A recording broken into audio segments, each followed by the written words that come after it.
The Veins of the Earth. A Jungle Adventure. Chapter 1, The Map and the Blood. The rain fell in sheets, turning the jungle into a living, breathing wall of green and shadow.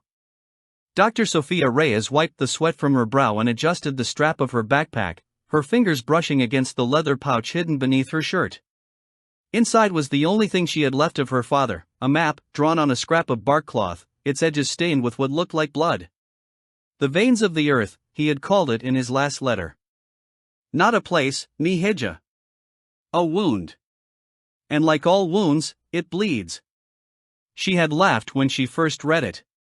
Her father, Rafael Reyes, had always had a poet's soul, even if he was a scientist at heart. But that was before the expedition that had taken him into the heart of the Colombian Amazon and never returned. Before the rumors of a lost city, of a river that ran red, of a curse that clung to those who sought it. Now, standing on the edge of the Caqueta River, with the humid air thick in her lungs and the cries of howler monkeys echoing through the trees, Sophia didn't feel like laughing.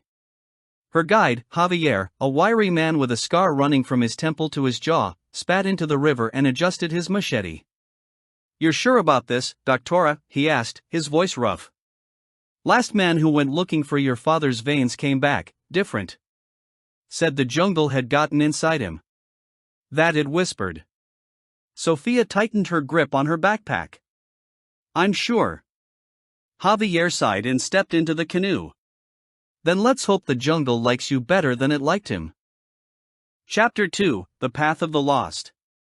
The first 3 days were a blur of heat, insects, and the endless, oppressive green. The river twisted like a serpent, and the jungle pressed in around them, so dense that Sophia felt as though she were moving through the veins of a living thing. On the 4th day, they found the first marker, a stone carving half buried in the mud, its surface worn smooth by time and water. Sophia knelt, brushing away the dirt to reveal a jaguar's head, its mouth open in a silent roar. "Your father's?" Javier asked. Sophia nodded. "He left these." "A trail." Javier's face darkened. "Or a warning." That night, as they made camp, Sophia dreamed of water. Not the muddy brown of the Caqueta, but something darker, deeper, a river that ran red, its banks lined with the bones of those who had tried to cross it. She woke with a start, her heart pounding, to find Javier crouched beside her, his machete drawn. "What is it?" she whispered. "We're being watched," he said, his voice barely audible. "The jungle doesn't like strangers." Sophia peered into the darkness. The trees seemed to lean in, their leaves rustling with something that wasn't wind. And then she saw them, eyes, glowing faintly in the dark. Dozens of them. "Don't move," Javier breathed. Too late. Something moved in the undergrowth. Something fast. Something hungry. Chapter 3, The Children of the Jaguar. They ran. Branches whipped at Sophia's face, roots snagged her boots, but she didn't stop, didn't dare look back. Behind her, she could hear Javier cursing, the snarls of whatever was chasing them growing louder, closer. And then, silence. Sophia skidded to a halt, her chest heaving. Javier was gone.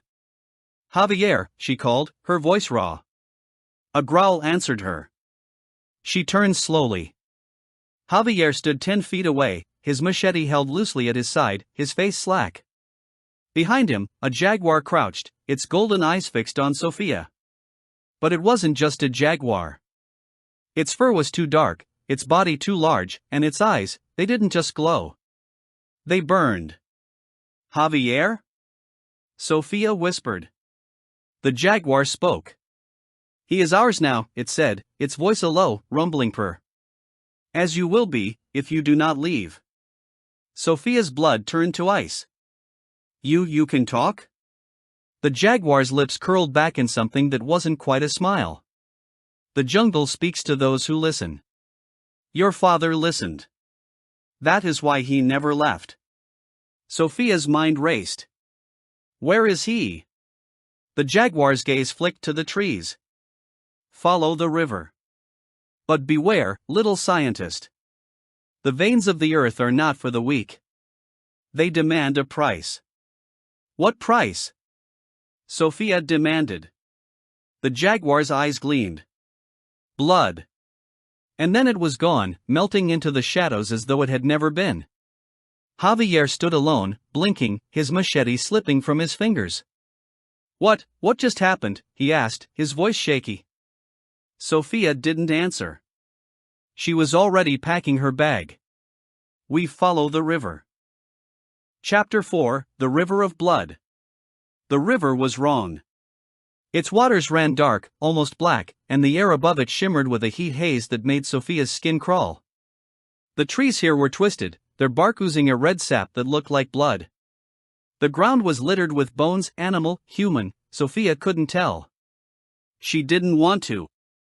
"This is it," Javier said, his voice hollow. "This is where your father came." Sofia's throat was dry. "Then we keep going."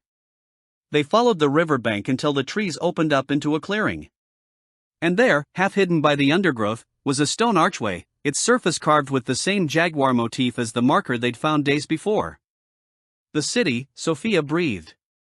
But it wasn't a city. Not anymore. The stones were blackened, as if by fire.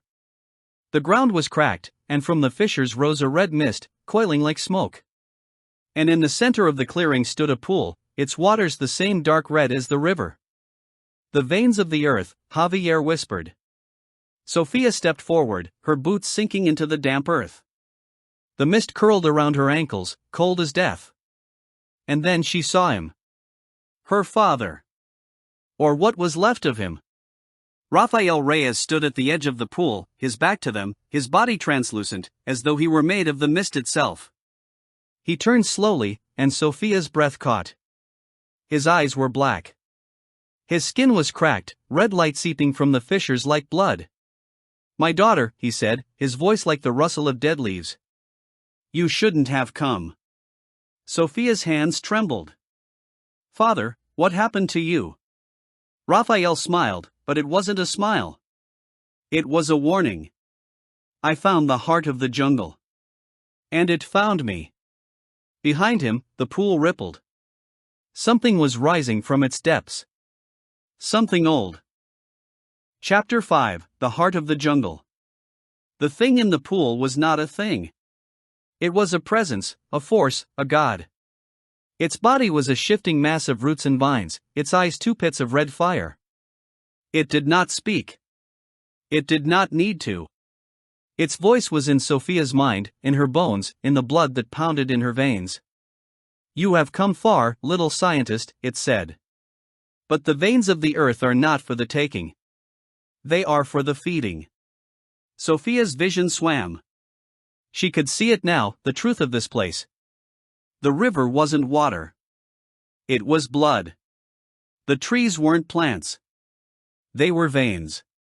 And the city wasn't ruins. It was a wound. "Your father offered himself to me," the thing said. "He fed me his memories, his dreams, his soul. And in return, I gave him eternity." Sofia looked at Rafael. His hollow eyes. His cracked skin. The way he moved, not like a man, but like a puppet, his strings pulled by the thing in the pool. "No," she whispered. "Yes," the thing hissed. "And now, you will do the same." Sofia's hand flew to the leather pouch at her neck. The map. Her father's last gift. She pulled it out, her fingers shaking. "I don't want eternity," she said. "I want answers." The thing in the pool laughed, and the ground trembled. "Then you will have them." The mist rose. The trees screamed. And Sofia Reyes understood, at last, the price of knowledge. Epilogue: The blood in the veins. 3 months later, Sofia sat in a cafe in Leticia, her hands wrapped around a cup of coffee she didn't drink. The map was gone. Her father was gone.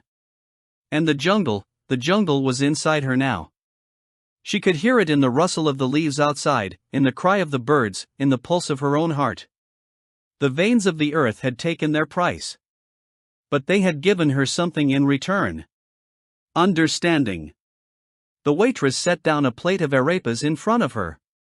"You look like you've seen a ghost, Doctora," she said. Sofia smiled, but it didn't reach her eyes. Worse, she said. I've seen the heart of the world. And as she looked out at the river, dark and winding, she knew the jungle was watching. Waiting. Always waiting.